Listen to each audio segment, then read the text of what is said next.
Well, we still have a couple of minutes. We're going to allow a few more minutes for the rest of our folks to get logged in here. If anyone has any questions, please utilize the question feature. Do not use the chat feature as part of the presentation, and we'll get started in a few minutes. Thank you.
All right, everybody, it is 1 o'clock. We will get started with the presentation. Welcome to the Act 211 Uniform Dwelling Code ISLA training webinar. My name is Mike McNally. I'm with the Wisconsin Department of Safety and Professional Services. I'm a section chief overseeing the Uniform Dwelling Code, or otherwise known as the UDC program. Today's presentation, we do not actually have an actual PowerPoint presentation or anything to display on the screen. There's quite a bit that I'm just going to speak about as it relates to the Act 211 system. We do have during about the halfway point of the presentation, we will have just a quick demo that we will have one of our staff members actually share their screen, and so you'll be able to see what we're actually going to be demoing at that point in time. So for the first part of today's presentation, you're just going to listen to the content that I have to share for all of you. Now, the main reason for today's webinar is to provide you an overview of the Act 211 UDC permitting system moving into the department's electronic safety and licensing application, or otherwise known as eSLA. Please note, today's presentation is being recorded, which will be available on the department's website. So if you need to refer back to this presentation at any time in the future, you'll be able to do so by visiting our website. Now, before I dive into the details of the actual presentation today, I want to give you just a high-level overview of today's agenda and what we'll be talking about. The first thing is just a high level of introductions of who's here from the department's aspect. And also on top of that, joining us today is our department's IT vendor that has been partnered with the department to develop the ISLA system, and that company is Deloitte. We have department representatives here as well as Deloitte to answer any questions that you guys might have at the conclusion of today's presentation. Then I'm going to move into just a little bit of a historical context of the Act 211 system, as well as the legislation that created the system, especially for some of you that are joining today's webinar that may be new clerks or even new inspectors that don't know much about Act 211. Then I'm going to talk about an overview of the department's initiative of why we're actually moving this system into ISLA and a little bit of a history of what ISLA is. Then I'm going to speak a little bit about the Act 211 system itself moving over into ISLA, most notably some of the changes to the system, as well as the timelines of when that change will occur. At that point in time, we're going to then open the demo up, and we'll give you a high-level demo of the Act 211 system, most notably for option 3, and I'll touch on that here in a little bit.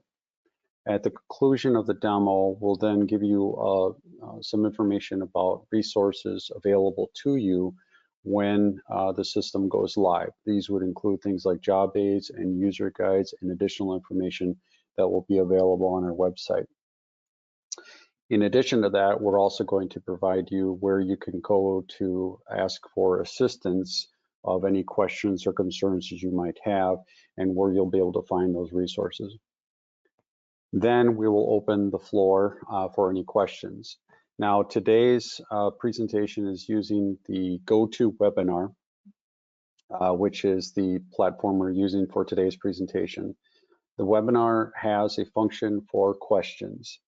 We ask that you use the questions feature to type in your question. Now, you can type in your question at any time during today's presentation, either when I'm speaking or when we're actually demoing the system. And we may be able to get to the question at that moment in time. However, we will get to the question at some point during the presentation, probably most notably at the very end. So please make note of that we're going to get to your questions, that just we may not get to it at the time you actually type in the question, but we will try and get to your question. And then, of course, we'll close out the presentation. We've scheduled this for an hour and a half. Currently, we have about 30 attendees. I know we'll probably get a few more coming in here as the presentation goes on. However, we want to stick to an hour and a half because we want to be cognizant of everybody's time that has joined the webinar today. If for some odd reason we run out of time and we just can't get to all your questions, we will try and at least get back to you somehow, some way. Either we'll try and respond back to you either via email, or we'll put together some kind of Q&A or like some kind of document on our website that answers your particular question. So with that, we'll get started. Again, the presentation is being recorded, so again, it will be available in the future to you.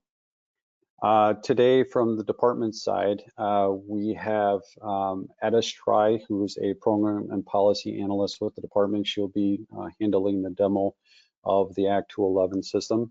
We also have, again, some other department employees available here that will help and assist with some of the answering of the questions. And again, like I stated before, we do have our partner Deloitte that is available to answer any questions as well. Now, before I dive into the details of the Act 211 system, I want to just give a high-level summary of the little historical context of the Act 211 system. As most of you that are probably on the call today, most notably some of the longtime inspectors, the Act 211 electronic building permit system was developed by the department based on the 2015 Wisconsin Act 211 that was passed by the legislature and signed into law by the governor on March 1st, 2016. The law requires that the municipality or their third-party agent to provide their electronic building permit data to the department through an improved electronic system. Now, the permit data must be submitted to the department by the 15th of the first month after the building permit has been issued. If a municipality fails to submit the permit by the required time after the permit was issued, a refund of the amount paid for the building permit, minus, of course, the state seal fee, shall be given back to the permit applicant. Now, this could be the homeowner or could be the dwelling contractor. Now, if you want to do a little more further research into this particular law, it actually references statute 101.65, just for your reference. So if you want to go back and take a look at that law. Now, in order to ensure compliance from a municipality standpoint, the municipality must contact the department, most notably our UDC staff, or Uniform Dwelling Code staff, and to obtain the necessary access codes, as well as set up the electronic option that they choose to submit that electronic permit data to the department. The department offered 3 separate ways for that data to be submitted to the department in an electronic fashion to meet the provisions of 101.65 or Act 211. Option 1 is where the applicants actually file the permit electronically through a website, and the permit is then submitted to the municipality, and the municipality goes into their little back office, or what's known as the municipal workspace, and they approve their permits or deny those permits. Once they approve the permit, the system automatically sends that data to the department because it's on the department system. So they then adhere to that particular statute. Option 2 is where a municipality chooses to use an Excel template to upload the file, the electronic information on an Excel template. So these are for sometimes smaller municipalities that still use paper permits, where they can then take the paper permit data and put it on the Excel template and then upload it through the municipal workspace. And then option 3, which is primarily today's webinar is structured around, is where a municipality incorporates their own computerized system or their third-party permitting system. This allows the municipality to stay with the permitting system they have in place, and then what they use is what's known as an application programming interface, or otherwise known as an API, and it is a bridge between the Act 211 system and the municipality's computerized system to transmit that data over so that they can adhere to that particular statute. So that's just a brief high-level overview of the Act 211 legislation, as well as the system that was derived from that piece of legislation. Now, moving into what is ISLA, well, the department offers a multitude of different programs for construction activities across the state of Wisconsin. You know, these include, but are not limited to, things like commercial building plan review, elevator plan review, electrical permitting, amusement park rides, boiler permits, as well as a multitude of different credentials, everything from master plumbers, master electricians, UDC inspectors, a wide gamut of different services that are offered across the state of Wisconsin. All of these services provided by the department have multiple different antiquated computer systems to manage and I guess manage all of those services. Some of these systems date back to the 1980s. Well, the department, as part of a multi-year initiative, developed a long-term goal to move all of these systems into one system to manage all of its services, as well as upgrade its technology. This multi-year initiative has broken down the services into multiple phases, and each of those phases have multiple different releases. The department partnered with Deloitte, our IT vendor, to develop the new system called the Electronic Safety and Licensing Application, or better known as eSLA, like I referred to before. Deloitte uses a program called Salesforce. That's the actual program that houses all of these services. Currently, the department is wrapping up phase 1 of that multi-year initiative, as well as the last release of that phase. The last release is Act 211 that gets moved over into ISLA. Now, one of the key components that I want to make sure that people understand when the department is moving the Act 211 system over into ISLA is that the Act 211 system that you're using today for submitting your permit data through will in essence have basically the same look and feel once it's moved over into ISLA. We made great efforts to make sure that the system looks and feels the same way as you're functioning today. However, there are a few exceptions to that, which we will address here in a little bit. Now, as far as the Act 211 migrating over into ISLA, there are a few things that I want to make sure everybody understands as it relates to that migration, including timelines.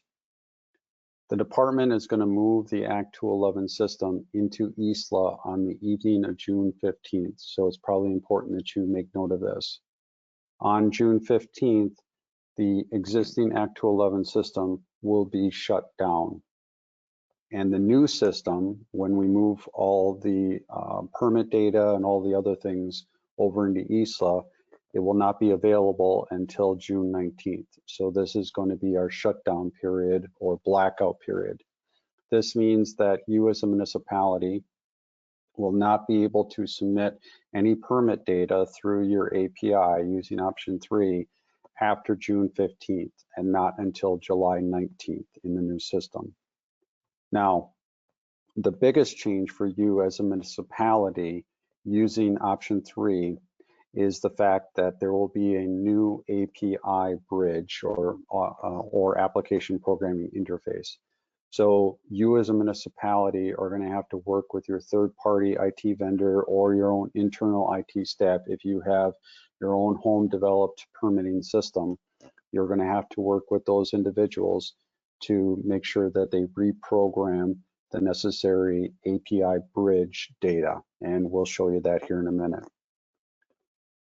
It should also be noted that all of your existing permits that have been submitted to the department prior to July 15th, so all of the permits you've ever done in the Act 211 system that you approved, or for that matter denied, all of those permits will still be available to you on the morning of July 19th.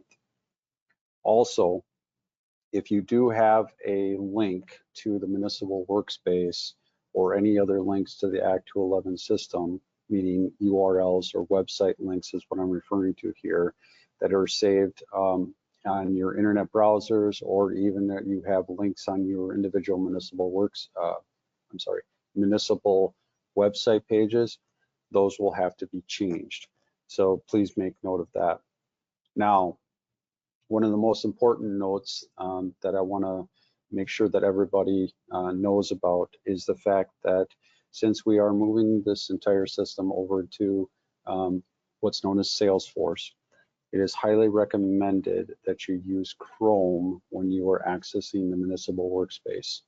So Chrome is highly recommended for your internet browser. However, Safari or Firefox will work as well. One key note here is that Internet Explorer or Microsoft Edge will not work. So I'm going to repeat that. It's highly recommended that you use Chrome as your internet browser. However, Safari or Firefox will work, and do not use Internet Explorer or Microsoft Edge. So those are just some of the things that I want to point out as it relates to the Act 211 system. Now we're going to just provide you just a high-level demo of the Act 211 system, and we'll have Etta Schrei share her screen and she can walk you through it. So Etta, can you take it away? Sure. Can you see my screen? Yes. Great. I do want to just point out that some people are asking, is this July of this year or July of next year? And the answer to that is July of this year. So the shutdown period is July 15th, which is coming up in a few days. And the new system will be live July 19th, which is a Monday. All right. So I would like to show you where you can find the API guidance document on the DSPS website. That document will provide the new destination URL for your use. The UDC website updates for Isla are still under construction, so just note that if you go to the DSPS website today, you will not see what I am showing you here. However, I do just want to provide a visual so you know where you can find the document. When you go to the UDC program page, you'll be met with this green box, which talks about how Isla will go live July 19th. And under that are a couple sections for Isla instructions. The first is for permit requesters. This is not something you'll be utilizing as an option 3 user. This is specific to option 1 users. You'll want to move down to the Isla instructions for municipalities, and the option 3 item is for the API guidance document. That same document is available later in the site.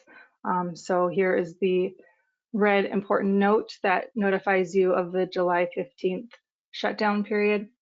And then after that is this Act 211 permit system accordion. They call this an accordion. If you expand it here, this is some language about Act 211 and the permit system. This is something you're probably already familiar with. It kind of summarizes what Mike just talked about earlier. None of this has really changed. However, the links have been updated to accommodate the move to Isla.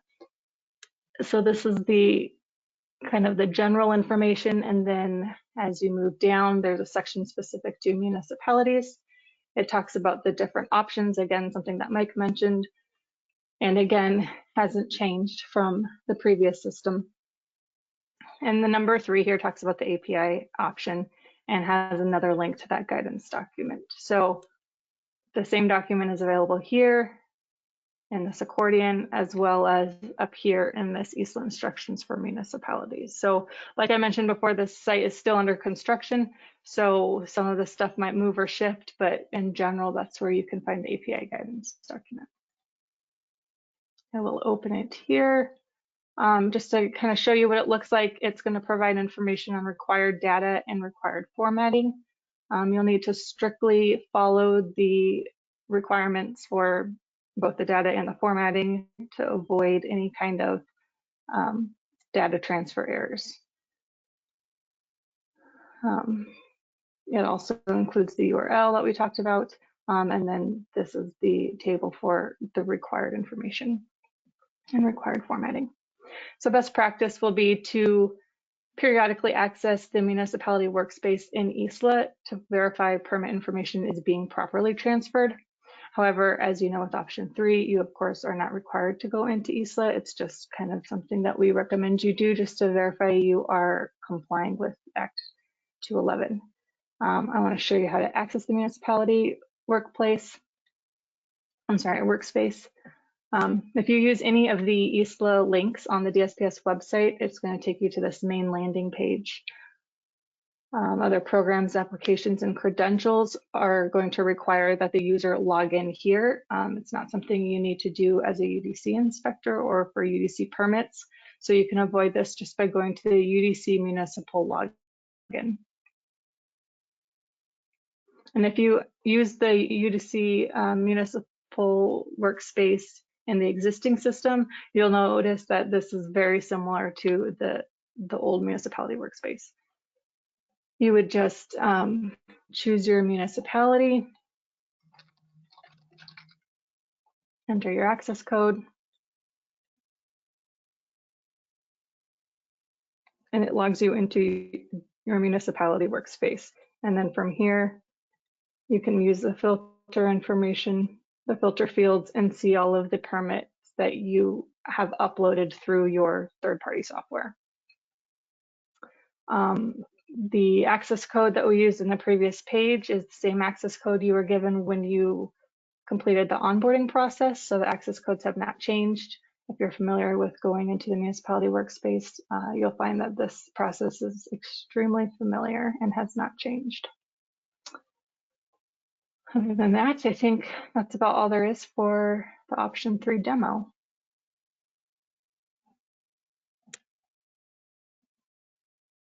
Thank you, Edda. All right.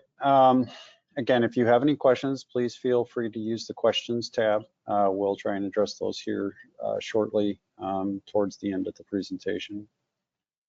Edda kind of talked a little bit about the fact that we do have some job aids that are going to be available on our website. Currently, the department is working with our third-party vendor, Deloitte, in the development of those particular job aids, as well as we are working on updating our website, which Edda did kind of show you here that it's still sort of in a draft format. Our goal is to have the job aids and user guides, as well as the updated UDC website early next week. I don't have a definitive date for you, so please check back next week of the UDC website.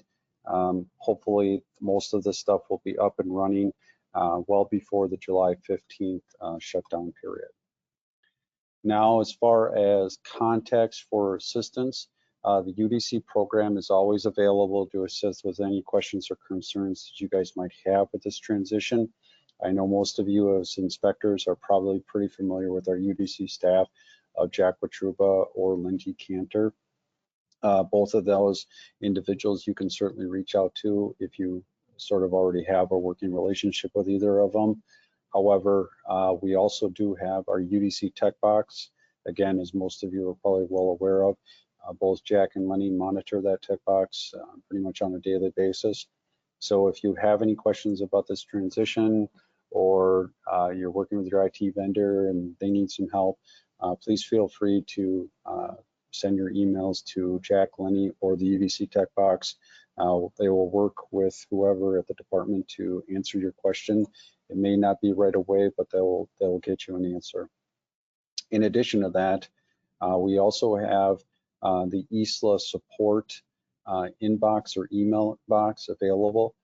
Since I mentioned before that we have a whole multitude of other programs in the ISLA system already, such as commercial building plan review, elevator plan review, and a whole host of other services that we provide.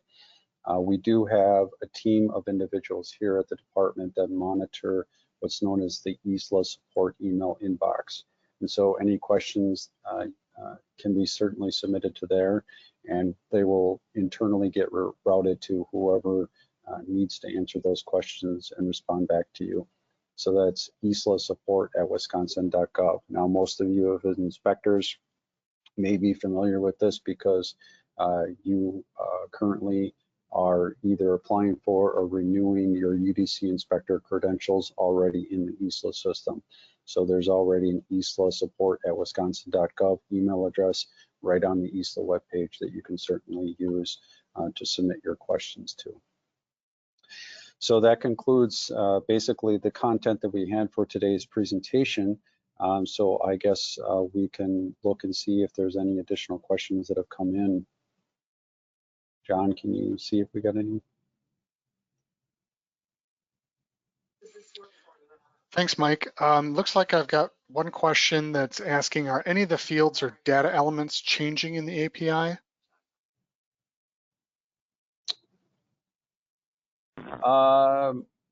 I don't think so. Mike or Anand, could you answer that question? This is Anand here. Thank you. Able to hear me? Yep. Okay, yes. No, there's no change to the API. The data elements are same. Only thing is the URL where you send the data, technically speaking, is changing. That's all. All other elements remains the same. Thank you, Anand. Only thing to remember is that earlier you were able, like if there's an email, you should provide a valid email there or leave it blank. Don't put NONE or none or NA there. So those kind of things. Apart from that, elements remain the same. Thank you.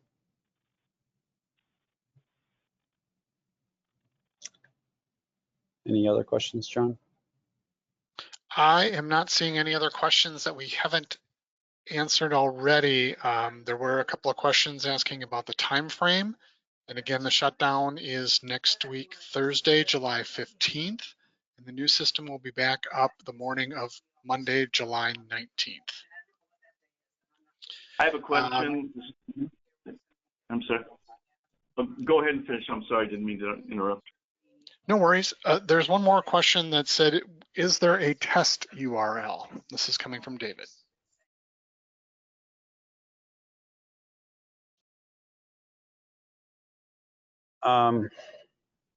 Yes, there is, but we only are using it internally. We have offered it to a couple municipalities that have offered to help us with the testing of the system, but we only allowed those few municipalities to use that URL to test for the time being.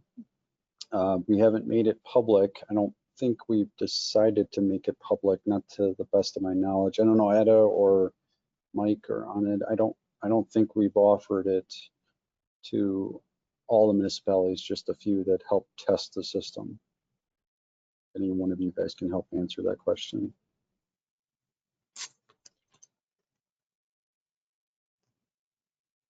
Yeah, Mike, I think you're correct that you only provided it to certain ones that were doing testing at this point. Okay. The question I had, someone called me this morning to ask, their municipality currently uses option 1 and they're planning to shift over to option 3. and wisely, they're going to wait a few weeks after this transition goes through. So later in August, they're planning to do that. The question was, it's pretty clear that, if you're using one system now, your existing records data on permits will shift over, and you'll still have access to those. What about for a municipality using option 1 that now switches over to option 3? Will they still have access to previously submitted information?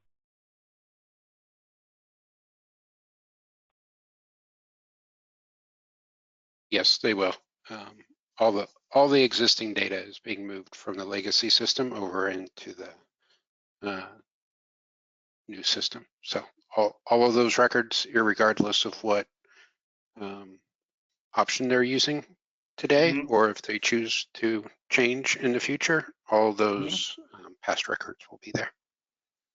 Okay, so once they're set up with option 3 and the two systems are communicating with each other, all that old data will now appear in their new system, in their new third-party software. Is that correct? It'll be available in the new format. Yeah, I can't speak to their third-party software, but it will be available in the Isla system. Okay. In the municipal workspace. Correct. Yep. Okay. Yep. Thank you. Yep.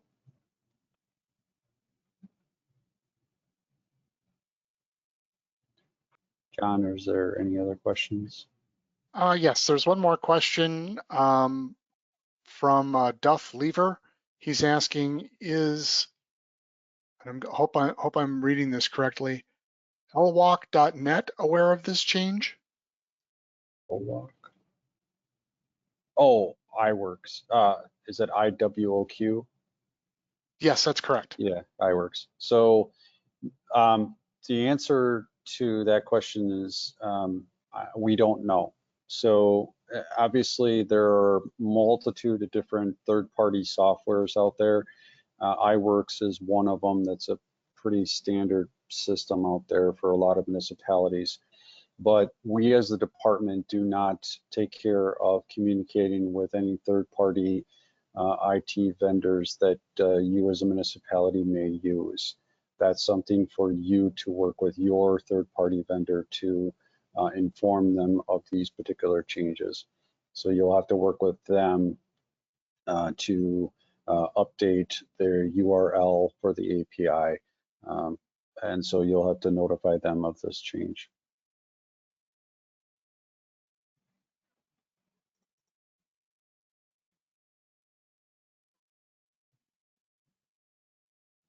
I am not seeing any other questions at this point that we haven't already answered. Okay. Oh, actually, it looks like there's another one that just came in here. This person is a third-party vendor, and they're asking what the new URLs are, but I don't believe that they are available as of yet. Is that correct? Correct. They will be available sometime. We're shooting for internally early next week to have them live on our website available. That's our goal.